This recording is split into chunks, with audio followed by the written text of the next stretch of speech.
Assalamualaikum warahmatullahi wabarakatuh. Salam sejahtera untuk kita semua. Om Swastiastu, Namo Buddhaya, salam kebajikan. Awalnya adalah kearifan, awalnya adalah wisdom. Kearifan tersimpan dalam puisi. Ini serial kuliah singkat, kultum. Kuliah 7 menit, kita menggali kearifan dari kutipan puisi. Kali ini kita gali seorang penyair, seorang sufi bernama Khawajah Abdullah Ansari. Ia hidup di Afghanistan, di Herat, yang sekarang dikenal sebagai Afghanistan. Ia hidup 1000 tahun lalu, di tahun 1006 hingga 1088, 1000 tahun lalu. Kita kutip puisinya dari buku 100 Paths of Abdullah Ansari. Ini kutipannya: bukan dari kemampuanmu berjalan di atas air, bukan dari kemampuanmu melayang di udara.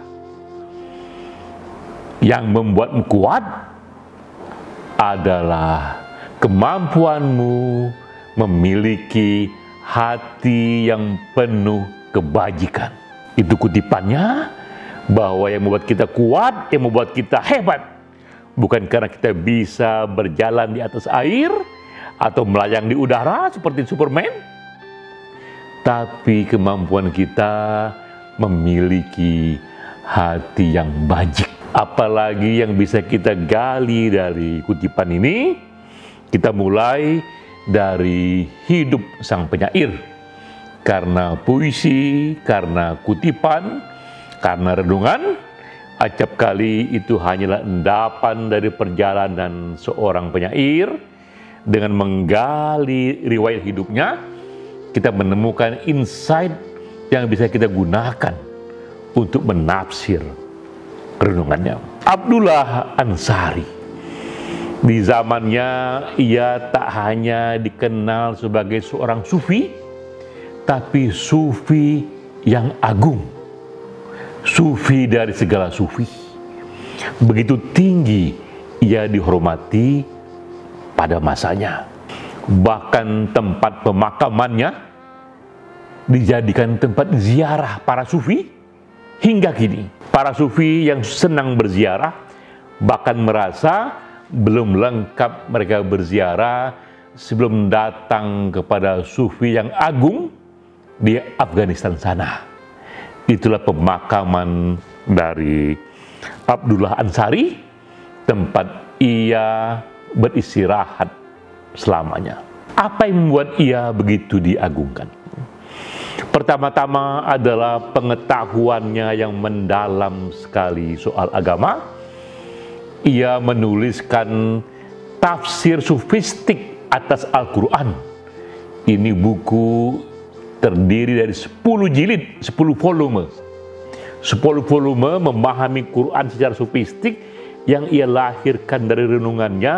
Dan buku ini di zamannya menjadi referensi orang memahami Quran secara batinnya. Tapi lebih dari pengetahuannya, yang membuat orang begitu mengagungkannya adalah kepeduliannya kepada mereka yang tersingkir, kepada kaum mustadafin, kepada mereka yang tersisih, yang tidak dicintai, yang dizalimi, yang miskin, yang tidak dihiraukan. Ansari, Abdullah Ansari memberikan hati yang ekstra kepada mereka. Jika ia sanggup, ia berikan itu rumah bagi raganya, ia berikan itu nafkah, ia bimbing secara spiritual. Halayak mengetahui begitu dalam peduli Ansari kepada mereka yang tersisihkan.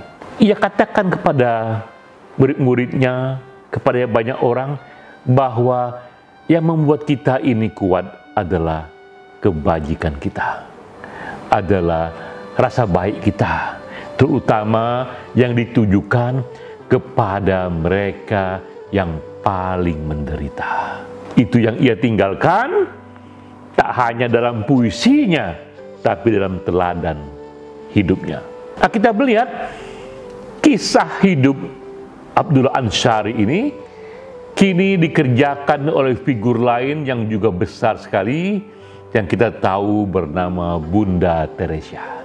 Mother Teresa, ini wanita yang ketika usia 12 tahun, ia sudah mengatakan, hatiku terpanggil untuk melayani the poorest of the poor. Jadi tidak hanya melayani orang yang miskin, tapi orang yang paling miskin dari orang miskin itu.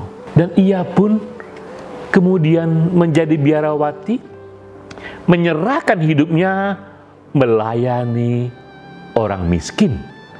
Yang istimewa dari Bunda Teresa, ia tidak melayani orang miskin dari tempatnya yang nyaman di gereja atau di satu tempat, tapi menurutnya, aku harus melayani orang miskin dengan cara hidup bersama mereka.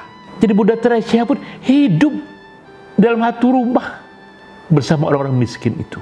Dan itu bukan hanya orang miskin, tapi the poorest of the poor, yaitu mereka yang disisihkan, yang tidak diinginkan, yang dijauhi, antara lain mereka penderita lepra. Orang takut, bahkan jika ini anak mereka, adik mereka, ia pun dibuang. Karena orang takut terkena lepra. Penderita AIDS, orang takut kena AIDS. Oleh Bunda Teresa mereka ditampung. Dan Bunda Teresa memang mendalami juga ilmu-ilmu keperawatan, bagaimana tetap membuat dirinya sehat, walaupun melayani mereka-mereka yang terpapar. Ia layani itu. Awalnya di India sana, semua tahu, ia mulai kerja ini dengan tertatih-tatih. Tak ada dana, tak ada organisasi besar yang mendukung itu, karena ia belum dikenal. Tapi ia kerjakan saja itu. Karena hatinya penuh di sana, ia layani itu mereka yang lepra, ia layani mereka yang terbuang. Dan istimewa lagi, bagi yang muslim, penderita yang muslim yang akan wafat, ia cari orang membacakan kitab suci Al-Quran agar wafatnya orang ini diiringi oleh apa yang ia yakin dalam agamanya. Jika orang Hindu yang wafat, walaupun ia orang Katolik, ia coba carikan air dari sungai Gangga sesuai dengan keyakinan orang Hindu, agar orang ini wafat minimal sebelum ia mati, ia rasakan cinta diiringi oleh aneka ritual yang ia yakini. Kisah keikhlasan Bunda Teresa dengan seketika menggaung, karena dari hati sampai ke hati.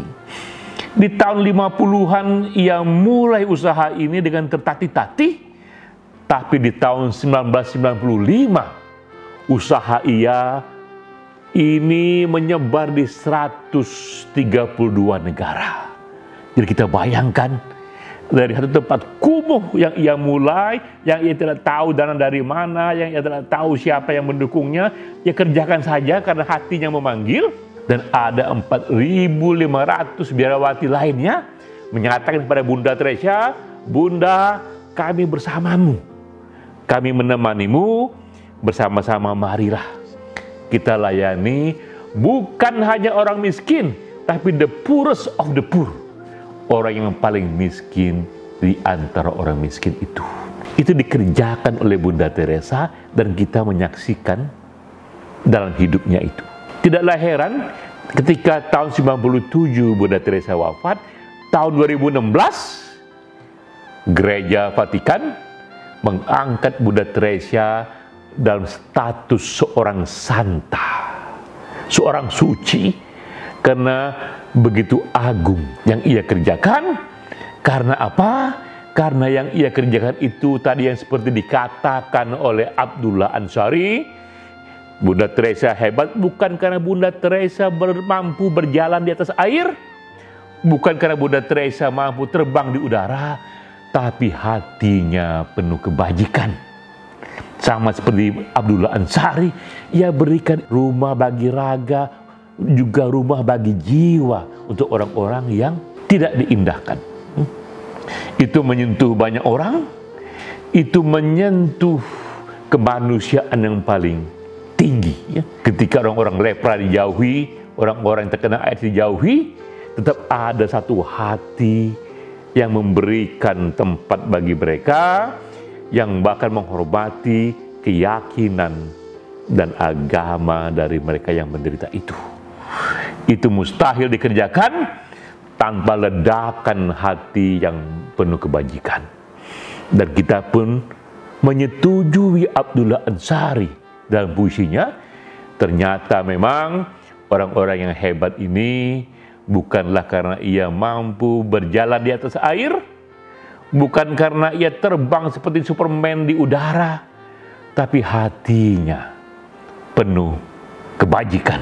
Mendengar puisi ini, kita pun dimanapun kita berada, kapanpun kita mampu, kerjakanlah kebajikan itu sekecil mungkin, karena dari kebajikan itulah kita menjadi semakin kuat.